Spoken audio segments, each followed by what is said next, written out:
Tervetuloa taas tänne Keksintöpojalle. Nyt mä oon saanut sieltä konepajalta tällaiset plasmaleikatut roottorikiekot. Nämä on 15 millin terästä. Sitten on noita magneettien päätylätkiä. Nämä on 8 millin levyä. Ja nyt minulla on suuri toive, että näillä roottoreilla se jarru rupeaa jarruttamaan aivan kauheasti. Eli tässä teräksessä on paljon parempi sähkönjohtavuus kuin valuuraossa ja nyt mulla on siinä ne jarrulevyt roottoreina ja ne on valuuraakaa ne jarrulevyt. Mutta nyt tässä on tietysti monta pientä ongelmaa, että ne ei pystynyt leikkaamaan plasmalla niitä 12 millin reikiä näihin, niin pitää porata ne reijät. Ne nyt pitää saada kohistettua hyvin, että tämä ei sitten vipaata tää kiekko. Nyt mä yritän asetella tämän vanhan jarrulevyn tähän. Sitten mä mittaan tältä reunasta, että se on keskellä. Sitten semmosella tuurnalla, mikä sopii näihin reikiin, niin mä teen ne reikien paikat.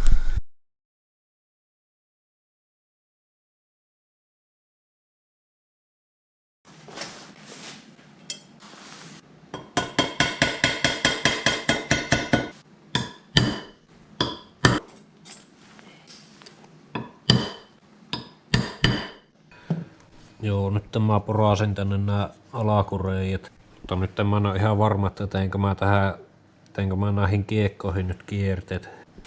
Mähän ei nyt sovi suoraan, kun tässä on tää offsetti tässä jarrulevyssä. Mulla oli tää laippa näin päin, niin mä ainakin käännän tämän laipan nyt toisinpäin.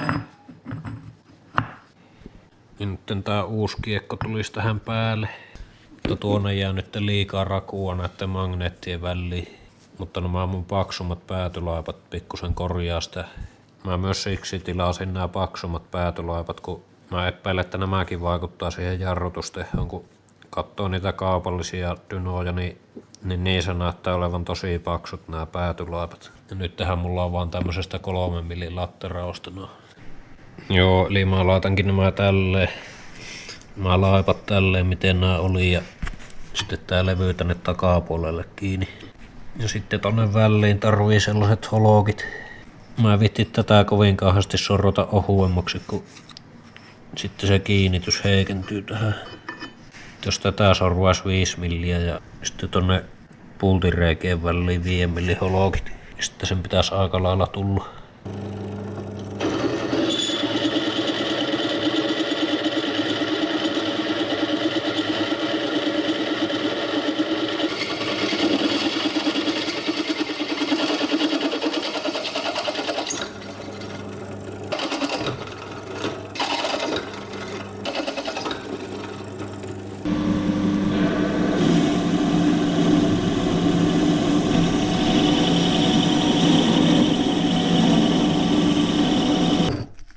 Joo, 7,5 milliä piti kaventaa. Mä otin sen sittenkin kokonaan tästä.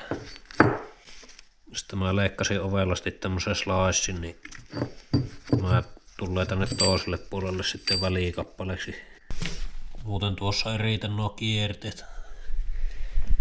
Tuohon vanteen alle piti saada tommonen välilevy, niin mä leikkasin sen jarrulevystä. Ja sitten mä 3D-tulostin tollasen keskityskappaleen, että saa tuon vanteen keskelle, niin jos se ei sitten ravistaisi niin paljon. Ois pitänyt alun perin sorvata se laippa sellaiseksi, että sen olisi saanut keskitettyä tosta reiästä.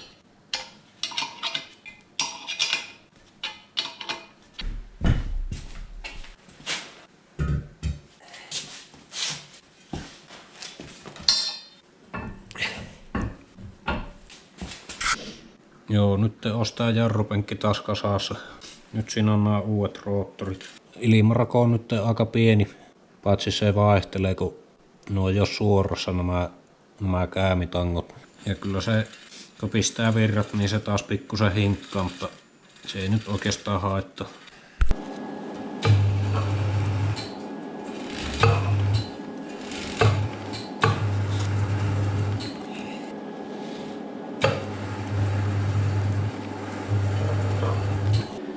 Kyllä se aika hyvin nyt jarruttaa. Just jaksaa kädellä vääntää sitä. Mutta en tiedä, onko kovin merkittävästi erilainen mitä niillä jarrulevyillä. Kyllä se niilläkin vastusti jo tässä hittaassakin vauhdissa. Mutta nyt pannaan taas mopo tulille ja kokeilla. Ja nyt sieltä olisi vähän pakko lähteä semmonen 12 newtonia vähintään. Jos ei lähde, niin sitten ei ole ennen kuin se jäljellä, että mä teen käämejä, missä on enemmän kierroksia.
Joo, eli kyllähän se alkoi jarruttaa kovemmin.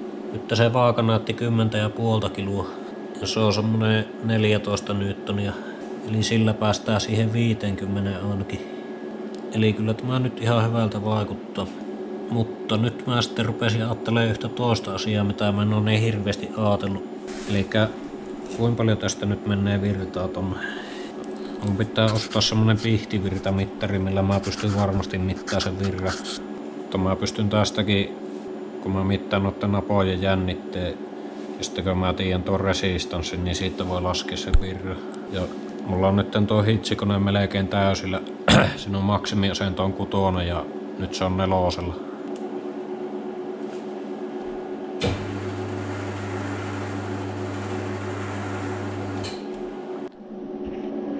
Eli nyt kun se resistanssi on semmonen 0,3 ohmia, niin sinne menee niinkin hirviä määrä kuin 52 ampeeria. Mutta kun ne on nyt osittain kytketty rinnakkain, niin tähän yhteen käympariin menee 25 ampeeria. Kokeilenpa nyt tuo hitsikone 1 eli pienimmällä asennolla.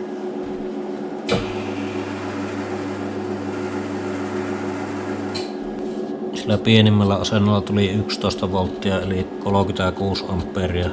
Joku 18 amperia yhteen käymiin. Mäpä nyt vielä kokeilen, että paljonko se jarruttaa tuolla pienimmällä asennolla.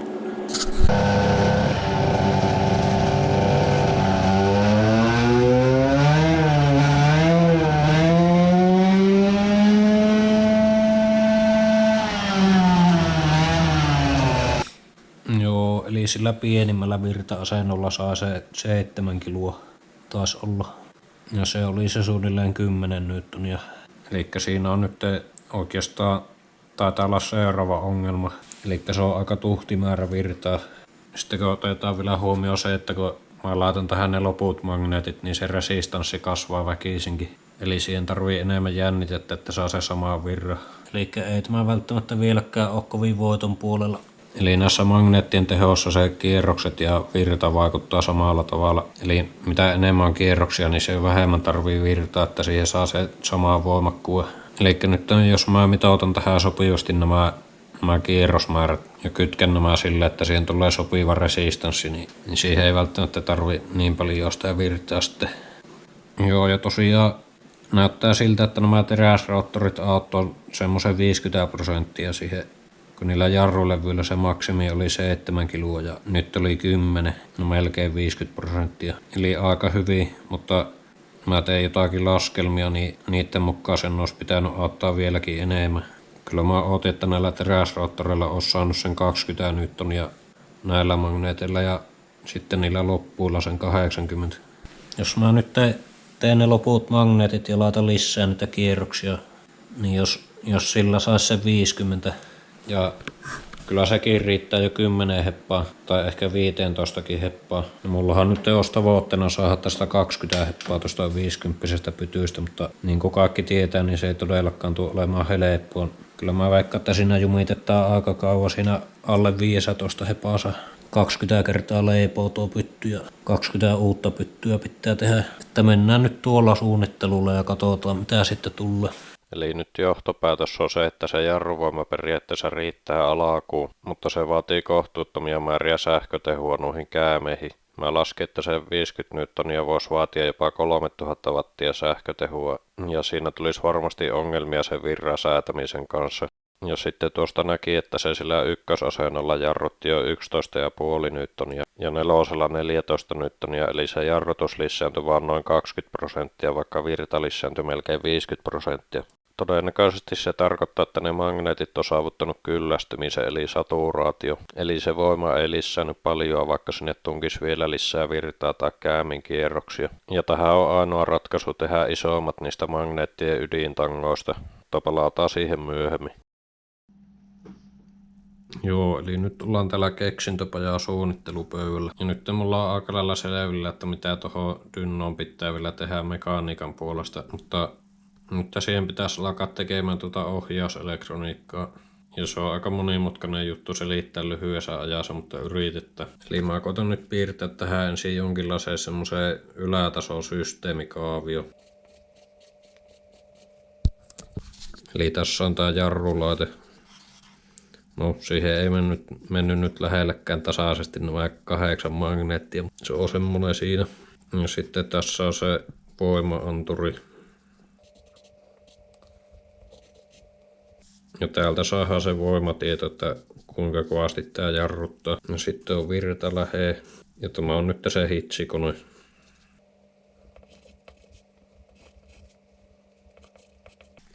Ja sitten on tietokone. PC. Ja tästä tietenkin sitten tarkastellaan niitä tuloksia. Ja sitten täällä jarrussa on myös lämpöanturi, niin nämä käämit ei pääse ylikuumenemaan. Ja sitten siinä on myös nopeusanturi. Ja tähän keskelle tulee nyt se mysteeriboksi. Eli minun pitäisi tehdä tämä mysteeriboksi. Ja no, tämä nimi on nyt yhdistetty virrasäätö ja datankeräyslaite.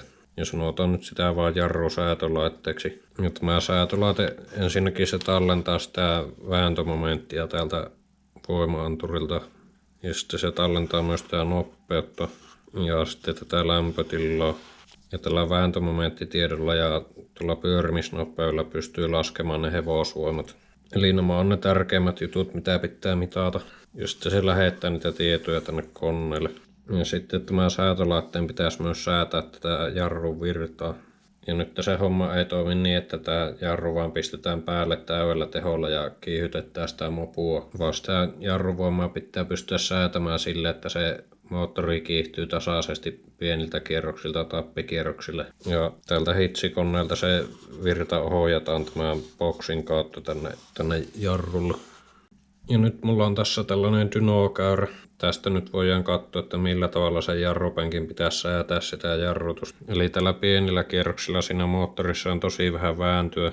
Ja silloin se jarru ei tietenkään saa jarruttaa kuin lujaa, kun muutenhan se ei jaksa kiihtyä se moottori yhtään. Siinä pitää jarruttaa sen verran, että ne kierrokset nousee pikkuhiljaa sille, että se penkitys kestää noin 7-10 sekuntia. Ja sitten kun nämä kierrokset nousee, niin tapahtuu se ilmiö, mistä kaikki tykkää kaksitahissa. Eli se moottori pääsee tehoalueelle ja terpi naukaisee ja energiajuoma lentää käjestä ja poliisi sanoo, että kilivät pois. Eli tässä kohti huomataan, että tämä vääntö kasvaa jyrkästi. Niin se jarrupenkin pitäisi pystyä reagoimaan tähän sille, että ne kierrokset ei pääse karkaamaan. Että se kiihtyy samaa vauhtia tämän koko kierrosalueen läpi. Eli sitä jarrutusta pitäisi pystyä aika nopeasti lisäämään tässä näin. Ja sitten täällä sitä pitäisi taas vähentää. Ja samalla kun sitä kiihdytystä tehdään, niin se säätölaitteen pitäisi tietenkin tallentaa näitä vääntömomenttiarvoja ja sitten sen rullan kierroslukua. Ja sitten myöhemmin sen rullan kierrosluku voidaan muuttaa moottorin kierrosluvuksi, kun tiedetään se välityssuhe. No nyt se tarkoittaa sitä, että tällä säätölaitteessa on pakko olla joku enemmän tai vähemmän älykäs systeemi, joka osaa tarkkailla tämä rullan kiihtyvyyttä ja sitten sen mukaan lisätä tai vähentää sitä virtaa, mikä menee niille käämeille. Eli mitä enemmän niihin käämeihin menee virtaa, niin sen kovempaa se jarruttaa. Ja tähän perustuu nyt tuo pyörävirtajarru yksi etu, että se jarrutehosäätö on tavallaan tosi helppoa, koska se virran säätäminen elektronisesti on helppoa ja sitten se reagoi tosi nopeasti tyyliin millisekunneissa.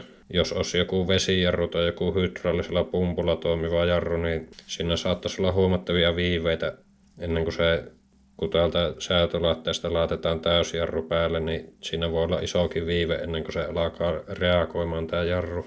Eli mä piirrän tänne aivot, koska tämän pitää olla älykäs. Joo, eli nyt kaikki varmasti ymmärtää, että mitä se säätölaitteen pitää tehdä. Seuraavaksi mä selitän, että miten mä aion tehdä moisen säätölaitteen. Ja nyt mulla on täällä paperi alla kaikista tärkein ja ihmeellisin osa, joka mahdollistaa sen. Ja paljastetaan se nyt kaikille kansalle. Tadaa! Eli tämä on mikrokontrolleri tai ohjelmoitava mikropiiri. Ja tämä on nyt periaatteessa pieni tietokone. Ja tässä sivulla on kymmenittäin tällaisia pieniä pinnejä. Ja sitten näihin pinneihin voi kytkeä mitä tahansa muita sähkölaitteita, joita tämä pystyy ohjaamaan. Tai sitten se voi mitata niistä jotakin. Se voi mitata silleen, että onko joku päällä tai pois. Tai sitten se voi mitata portaattomasti jännitettä. Ja sitten tämä pystyy myös antamaan ulos jännitettä. Eli se voi antaa 2 tasua päällä tai pois. Eli käytännössä täältä pinnistä tulee 3 volttia tai sitten sieltä tulee 0.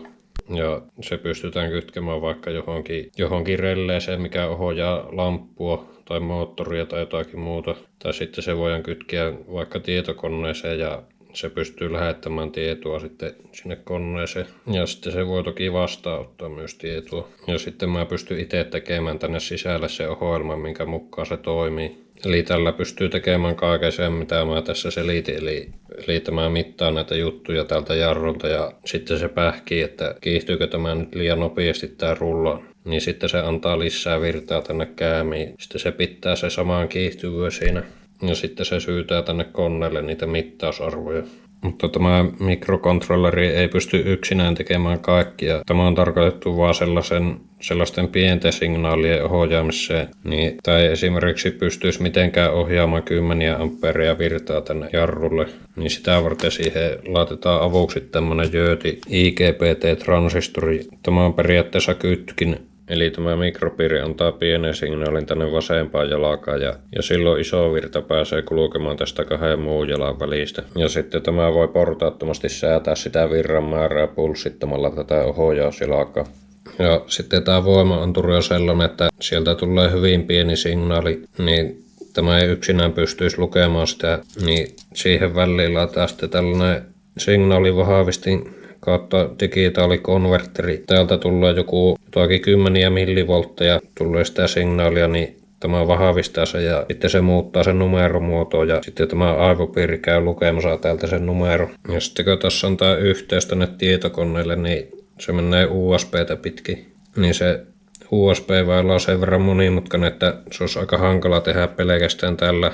Niin siihen on myös keksitty väliin oma tämmönen piiri. Tämä on niin ihmeellinen keksintö, että se on toimitettu tämmöisessä vaahtomuovilaatikossa. Tämä piiri toimii tulukkina tässä koneen ja tämän kontrollerin välillä. Ja nyt näitä osia ei voi liittää yhteen millään karvapersen liitoksilla tai apikoilla. Tuonne kun laitat 48 apikoa, niin oot kyllä aika mestari. Niin tähän pitää olla kunnollinen piirilevy. Nyt katsojilla on ilo ja onnen päivä, koska mulla on tää piirilevy jo valmiina. Niin ei aleta vasta suunnittelemaan sitä tässä jaksossa. Ja tähän nyt menee liuta muitakin osia kuin pelkästään nuo, mutta ne on lähinnä sellaisia jännitteensääntöregulaattoreita, vastuksia ja konkkia. Ja minä en nyt niistä ala enempää selittää, kun ne ei ole niin ihmeellisiä osia, mitä nämä. Ja tämä kaveri menee sitten tuohon. Ja tälle aivopiirille on sitten oma paikka tuossa. Sitten tänne tulee isot virtaliittimet. Sitten mä yritin vähän ennakoida sitä, että tästä menee paljon virtaa läpi, niin mä jätin tähän tämän kuparin paljaaksi, niin tähän voi sitten laittaa tinnaa vahvikkeeksi, jos se meinaa ylikuumentua tää levy. Ja selitetäänpä nyt lyhyesti, että miten mä oon oikein suunnitellut tuon piirilevy. Ja normaalisti mä käytän siihen tällaista EAGLE-ohjelmaa. Ja tällaiseen piirilevysuunnittelu tapahtuu niin, että ensin piirretään tämmönen semaatikki, eli kytkentäkaavio. Ja mulla on tässä nämä kaikki palikat. Tämä punainen laatikko on se mikrokontrolleri. Ja sitten tässä on ne pinnit. Niin sitten ne pinnit on yhdistetty muualle tämmöisillä lippuilla. Nämä liput sitten johtaa johonkin muuhun osaan täällä kaaviossa. Tässä vaiheessa tehdään nämä elektroniset kytkennät. Eli tässä pitää tietää, että minne se sähkö kulkee ja miksi. Ja sitten kun tämä semaatikki on tehty, niin sitten suunnitellaan tämä layoutti. Tässä on nämä varsinaiset osat semmoisina, kun ne tulee olemaan. Tässä on tämä mikrokontrolleri. Ja sitten ne raahataan tähän levylle ja sijoitellaan ja sitten piirretään nämä väliliitokset tai nämä johteet niiden välillä. Tämä nyt ei ole tuo levy. Tämä on mun yksi toinen projekti. Tästähän näkee, että kohtuu kauan mennä, kun tämmöisen piirtää. Ja sitten nämä levyt on kaksipuoleisia. Eli tuossa on niinku pohjapuoli. Sitten se yläpuoli on tämä punainen. Ja tämä ei ole vielä oikeasti mitään, kun nykyajan huipputeknologisissa tuotteissa niin niitä kerroksia on 5 tai enemmänkin. Tässä on vain 2. Mutta tämä jarrupenkin säätölaitteen piirilevysuunnitteluun mä en käyttänytkään tätä EAGLEa, kun mä halusin kokeilla tällaista EasyEDA-palvelua. Tästä voi suoraan lähettää ne tiedostot tuolle sellaiselle kiinalaiselle toimittajalle, joka tekee niitä levyjä. Niin mä testasin, että onko tämä hyvä. Ja tämä toimii ihan samalla tavalla, että tässä on tämä semaatikki, sitten tämä layoutti. Tässä EasyEDassa on myös se hyvä, että täällä on tämä komponentti library, niin täältä saa suoraan haettua niitä osia, mitä on varastossa tällä kiinalaisella toimittajalla, niin tämäkin helpotti aika paljon, kun tässä EAGLEssä se on monesti tosi aikaa vievää kaivella näitä osia, niihin ei monesti löydy suoraan semmoista tää symbolia, mutta tuli siihen lopputulokseen, että tykkään kuitenkin enemmän tästä EAGLEstä, koska tää toimii paljon nopeammin. Tämä tökkii jonkun verran tää EasyEDA. Sitten kun se levy on suunniteltu, niin sitten vaan lähetetään ne tiedostot tämmöiselle jollekin toimittajalle, joka tekee niitä levyjä. Ja näitä on varmaan kymmenittäin Kiinassa ja mä oon käyttänyt jotain JLC-PCPtä. Nämä tekee kyllä hyviä levyjä ja tulee viikossa, jos ottaa pikaa toimituksen. Näitä levyjä pystyy kyllä tekemään itsekin ja ei uskos, mutta kyllä niistä saa ihan toimivia. Mutta se on hirvittävän työläs homma, kun vertaa siihen, että kuinka helppoa se on nykypäivänä tilata täältä. Tämä nyt rikkoo sitä mun tee se itse periaatetta, mutta kyllä se vaan on paljon helpompi. Kiitos kun katsoit tämän kertaisen värkkäyspajan jakso ja ensi jaksossa väännetään tuo piirilevy kassaan ja sitten aletaan koodaamaan. Täältä tähän ja se on moro.